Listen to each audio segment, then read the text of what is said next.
You don't control me, I go out when and where I want. That's what she said, right there in the living room, her voice cutting through the air like a blade.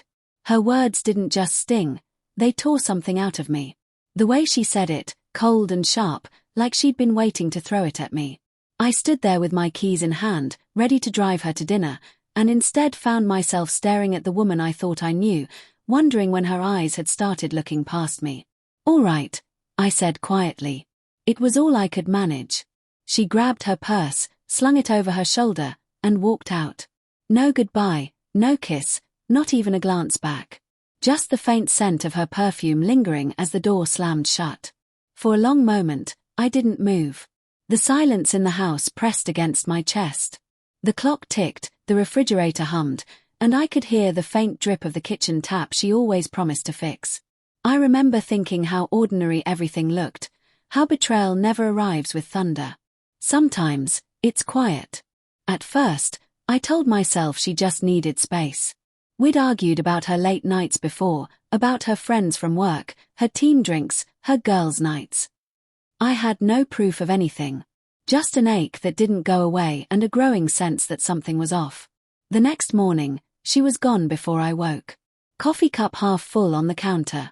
Lipstick stain on the rim. Her scent on the couch pillow where she'd dozed off the night before, still in her clothes.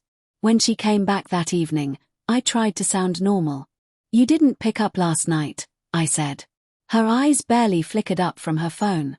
"I told you I was out with friends. Until 3 in the morning. Don't start." Her tone snapped shut like a door. I should have stopped there, but I didn't. "I just want to know who you were with." She looked up, smirking. "You want names now? What's next, tracking my phone?" I forced a small laugh, pretending I wasn't hurt. "Of course not." But the thought stuck. Over the next week, things got worse in quiet ways. She avoided me without saying she was. Texted constantly but never smiled when she did. Started dressing up more to run errands. Changed her phone password. She'd hum while getting ready, songs I'd never heard her listen to before. The red flags piled up, but I tried to fold them neatly, pretend they were nothing. I told myself marriage needed trust. That I was just being paranoid. Then, one night, I woke to the buzz of her phone lighting up the dark. The screen glowed faintly on the nightstand. The message preview read, "Last night was worth every risk." My heart dropped so fast I couldn't breathe. I didn't touch the phone. Didn't scroll. Didn't need to. The words burned themselves into me. When she stirred beside me, I shut my eyes and pretended to sleep.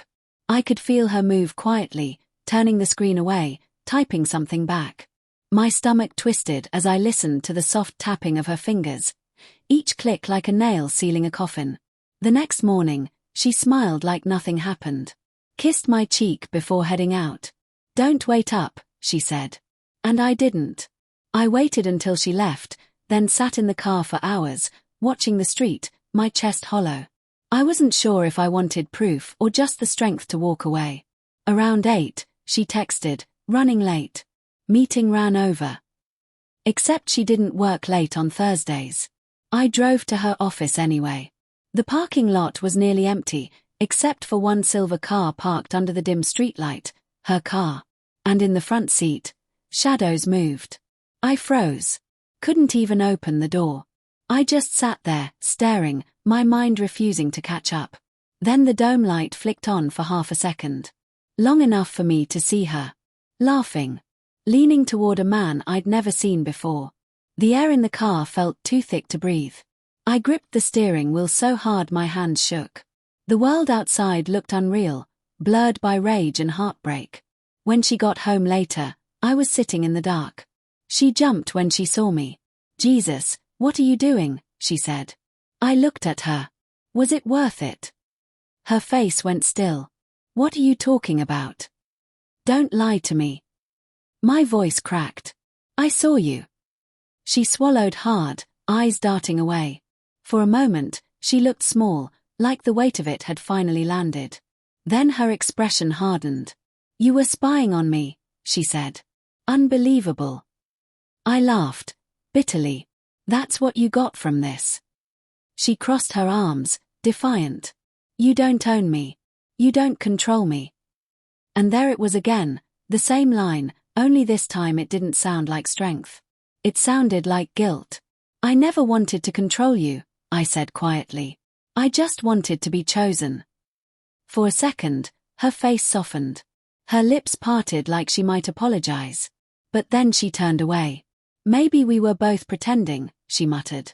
Maybe it's been over for a while. That hit harder than the betrayal itself. I didn't shout. Didn't beg. I just stood, walked past her, and picked up my jacket. Where are you going? She asked. Out, I said. When and where I want.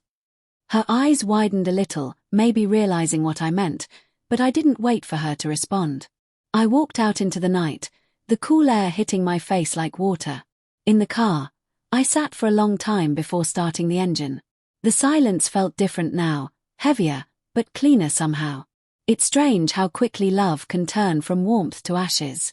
One moment you're building a life together, and the next you're standing in its ruins, wondering when the fire started. I don't hate her. Not really. I just can't unsee what I saw, can't unknow what I know. And maybe that's the real ending, not anger, not revenge. Just the quiet acceptance that some things, once broken, aren't meant to be fixed.